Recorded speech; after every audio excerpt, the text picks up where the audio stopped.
Paix du Christ, paix du Christ. Les alliés, nous avons proverbe 30-30. Zana matière moko, zamba tchenga cœur, tout partager sur la chanson chrétienne. Parce que nous avons dit pasta, que ça veut dire que la musique mais expliquer vraiment chanson chrétienne, rôle nango pré et pour la musique olo, pour notre olo. Merci na bande wono sozo benga et merci na ba onu so pesa ba conseil. Moi je crois que musique chrétienne les ali dossier moko très complexe. O photo qui na malembe na éviter aux options combien de temps mais oza par one on dirait première partie. En réalité musique Dieu siège dans la louange et dans l'adoration. Dieu siège dans la louange et dans l'adoration. Nzambe asejaka na kubulansa ote na makinu ma David te na banyonso te. Nzambe avandaka na adoration na louange. Adorer Dieu, c'est lui dire ce qu'il est. Louer Dieu, c'est lui dire ce qu'il a fait de toi. Alléluia. Adorer Nzambe n'est autre que ça Nzambe. Et là, on y a Zali. Louer c'est nini ya Sali na yo. Alors, Lucifer a qui chef à la chantre. Parce que gloire à Nzambe est vendu dans 4 à chantre. Et Lucifer a qui mokonzi à la chantre. Alors, l'air Nzambe a bengani na lola. Ayana ba grâce nyos. Alors, l'héros, na lingi boyo bana très bien surtout ba yembi. Ba te donner ba okota ni felo. Tout simplement pour akota qui na shikoloko la chantre asala banzembo ateka asomo banda kwa bonga alia nazongeli batebele bakokota lola tout simplement pour akota na musala nzambe asali balbum azwi mbongo atie na poche bakokende lifelo batebele bakokota lifelo likolo nango boyimisanga eza ba direct vraiment ezali place mingi yambalana eza ba direct ya téléphone loba nazosala l'émission batebele bakokota lifelo tout simplement po asali album ayembeli nzambe esali succès azwi mbongo atie na poche asombi lupango asombi bavoiture alobi nga na pambwami mpo nasalelaka nzambe mpe lelo yango ozomona bayembi mingi bazokufa bamisusu basimbikisi mpo basala album aya poto asala album asomba ndako asala album asala succès. Nzambe abengi biso te mpo na succès, nzambe abengi biso te mpo na bien matériel sorry, nzambe abengi biso te mpo na nyonso. Nzambe alobi chercher d'abord le royaume de Dieu, le reste vous sera donné. Nzambe ayebi kozala na posa voiture, nzambe ayebi kozala na posa ndako, nzambe ayebi kozala na posa biloko wana nyonso, mais nzambe alingi nano ozwa bokonzi ya likolo oyo etikali ya kopesamela. Alors nazoki kotanga liloba na nzambe na psaume 137 premier verset balobi sur les bords de fleuve de Babylone, sur les bords du fleuve de Babylone, nous étions assis et nous pleurions en nous souvenant de Sion.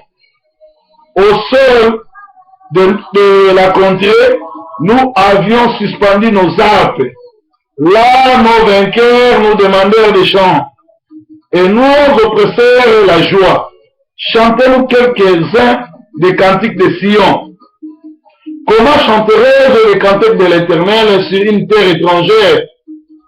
Si je t'oublie, Jérusalem, que ma boîte m'oublie, que ma langue s'attache à mon palais, si je ne me souviens pas de toi, si je fais de Jérusalem le principal sujet de ma joie, Éternel, souviens-toi de tes enfants d'Édom, qui, dans la journée de Jérusalem, disaient, rasez, rasez, jusqu'à ce fondement, fille de Babylone, la dévastée, et qui te rend l'appareil. Le mal que tu nous as fait, et qui saisissent tes enfants et les écrase sur le roc. awa eza clair bana Israël bake na Babylone na captivité bazosala bango bayemba banzembo ya Sion balobi tokoki koyemba banzembo ya Sion na captivité te na bowumbu te na pays étranger te okoki koloba te ozosalela Nzambe ozwa onction étrangère otia na kati awa tozolela ndeko na biso auti okufa ya 6 mois passé Guilhem Iswa c'est parce que Patrice Moubiaye amemaki epai ya Walesa parce que Walesa aza grand nganga oyo auti na kindoki banda mbushi mai aye nango na Kinshasa omona bayembi tout okomona na Kinshasa ezala mokili ezala Nzambe tout autour ya Walesa bopusana pembeni na bango te boyoka misiki na bango te mpo balata soloka frère wana Guilhem balekisi ye mpo baprometaki ya kosala succès e bapesi ye biloko oyo atosi bikila te akufi et David alobi na psaume 19 na psaume 119 54 à 57 alobi ton statut est le sujet de mes cantiques. Le statut de Dieu c'est la parole de Dieu. En réalité bayembi ya Nzambe bakoki koyemba kaka liloba ya Nzambe. Alors atala kuna musique chrétienne bakri na musique chrétienne ba parole na musique chrétienne to donner tes frères na biso oyo ayembaki nzembo ya liwa ayemba nzembo moko wana deuxième regard eza nzembo ya Nzambe te ezali nzembo ya mokili parce que nzembo wana nyonso nde ayembi deuxième regard eza na Bible te. Alors bamusicien bakomozwa eloko moko ya mokili akotisi yango na kati ya musique chrétienne akotisi atalaku atala Congo aya na poto azoma mbongo.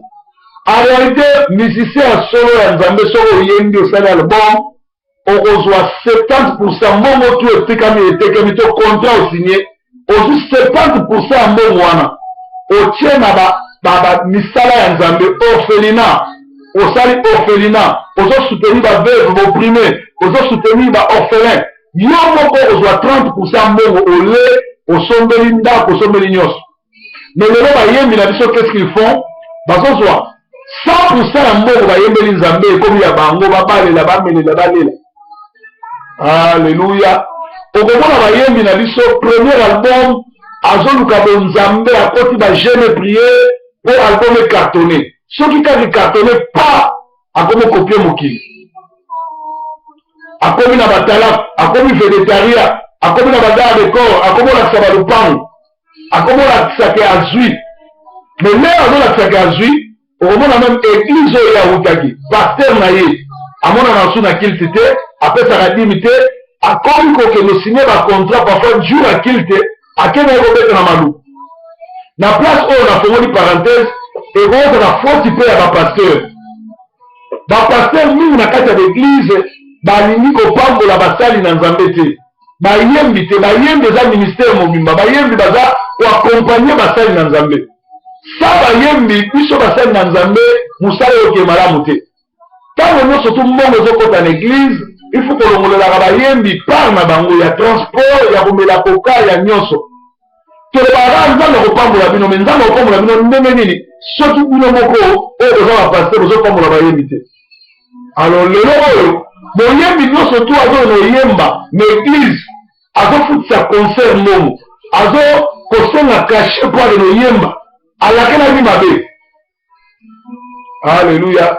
Na répété boyembi nyonso tu oyo akendaka à chaque invitation azosenga cachet po amata na kote mayembela Nzambe azosenga cachet po ake kosala mosala Nzambe azosenga cachet ofutisaka paster te ofutisaka Nzambe e olakelami mabe. Meti na Manchester atoza na moko mpaka azali moko toza kotravaille na ye aleki na baeglise ebele mpaka papi pichen frère wana fo aluka Nzambe je crois nalobelaki ye mpe lelo naolobelaki namona na moto alula mbongo lokola frère wana te akoki jamais koya kosala mosala Nzambe ofele ye abaya kosala mosala Nzambe mpo mbongo soko tikali mpe na dili done akolandela ondire adesaki likate nzoka na paster na ye moyembi bozosalela Nzambe awa na pamboli feli binga na Manchester le seul frère oyo soko bengi akoyembela Nzambe na pichel manzambi oyo aza na Liverpool akomi lelo na mboka oyo Birmingham azali na Manchester soko benga oyembela nzambe asengaka kashe te asengaka eloko te ayaka koyemba simokaniseli na mwana na biso Hervé ka mawa mingi mpo bandaki naki auta la voix auta na armée de l'éternel aya na Manchester na la gloire baloka ye nzela ebunga Hervé akoma kosala baventure na mosala nzambe c'est un bon chante. Alléluia. boyembi nyonso tu oyo azoyembisa oyo azofutisa bato mbongo oyo azoteka concert na ye lelo bible elobi laissez les enfants venir à moi bana baye pa na nga mais concert bokoma kofutisa bana mike 5 euros 5 livres 5 dollars boza mitema mabe koleka bato oyo basalelaki satana na ntango ya bible yesu alobi botika bana mike baye pa na nga bino bozofutisa bana mike concert bana mike oyo baza baennemi binonsa nanu basaleli kutu mokili te nanu bakendaka mosala te baza na mbongo te bozofutisa bango tike tala motema mabe na bino concert nyonso oyo ekoki kofuta mbongo boyosangaki évangile eza gratuit évangélisation coûte cher je suis avec vous avez raison mais soki bokosala concert ya mbutaka mona concert ya frère Clovis concert ya le moloto soki bokotia 10 euros, c'est-à-dire, na 10 euros, wana, mbongo tu bokozwa 70% fwe kende na œuvre ya kosunga bola orphelinat baveuve. Mais soki mbongo wana eke na poche ya mutu moko bolakilami mabe. Yelebe musique ezali moko monene na bongo ya mosali na Nzambe, na bongo ya bana na Nzambe. Yango David alobi tika bakantiki na nga ezala statut na yo liloba na yo mais po moto ayeba liloba Nzambe fo atangaka bible bayembi mingi lelo na ntango ya eglise bakoyemba soki komi ntango bakoteya babimi libanda bazomela bakoka bazotia basima etu na eglise okona moyembi atongwami akimi eglise moyembi ya solo soki aza na eglise avant ke moyemba place songolo fo asenga autorisation pa paster na ye nautaki koloba awa feti mpe eza ya bapaster basutenaka bayembi te bapambolaka bango te bapesaka bango mbongo te c'est-à-dire mwana na Nzambe nyonso tu esengeli na ye aluka elongi na Nzambe atambola na elongi ya Nzambe azala malamu. Saul ntango milimo mabe ezokanga ye Nzambe atindi milimo mabe ebeta ye il a fallu David aya na flûte abeta mpo bademon ekima. Donc moto akozwa délivrance kaka na koyoka misiki ya Nzambe. Mais lelo oyo Patrice Momusoko sataniste koyoka misiki na ye te, Mike Kalambai asalaka na onction ya walesa koyoka misiki na ye te, Thomas Lokofe tala ndenge omona libumu na ye bana mama olangi batombe na kati baloka ye na mama olangi koyoka misiki na ye te. Mbuta Kamoka misiki na ye ebeba po frère Mbuta azali mosali na Nzambe leader monene mais amikotisa lokola kuru ya musique congolaise kinumba grave prince de la paix bamono bapunga nzela bozongela Nzambe. Matu Samuel mwasi napesi témoignage ke akendaka na basimete boyoka musique ne kaka ya kala Mbuta Kamona boyoka musique ne ya kala ya mikolo loisir na loisir non mbongo kutu n'en parlons pas lesbienne et puis mutu asoloka boyoka musique na ye te. Marie Misamu Mbikuli koyoka musique na ye te. Denis Monde koyoka misiki mete po omonaki mikolo ye moko akei walesa kado ye $200. C'est-à-dire lelo ne pas walesa bakote no bakisa nguya. Alléluia. Misisi nyonso komone pembe na walesa koyoka misiki na ye te. Ata mutu asa pembe nzela baza ebele boyeba bango misiki nyonso batie atala misiki nyonso batie bakri ya mokili musique déjà dans le monsieur Mike Kamba a soit ma musique à Kofi a changé na ye a changé par ma parole mais musique nous surtout à Kofi et le Mike Kamba celui boye ya monter azali moko oyo wale sa témoigner que azo afula qui c'est-à-dire après ça qui biloko ya wale sa po wale sa granga bien aimé Samuel 1 et Samuel 16 14 à 18 balobi toza na ntango ya bato balangwe vino ya Kana oyo ebimisaka ba faux révélation vino oyo avant Jésus atala oyo et Jésus akosala vrai vin mais avant Jésus aya na fête ya Kana eza na motu moko ayaki na ba vin ezalaki ya mabe elangisaki bato était ça la fausse révélation. Là, il y a soyez dans ça, madame, ne sauvez pas toi, Nakana. Alors,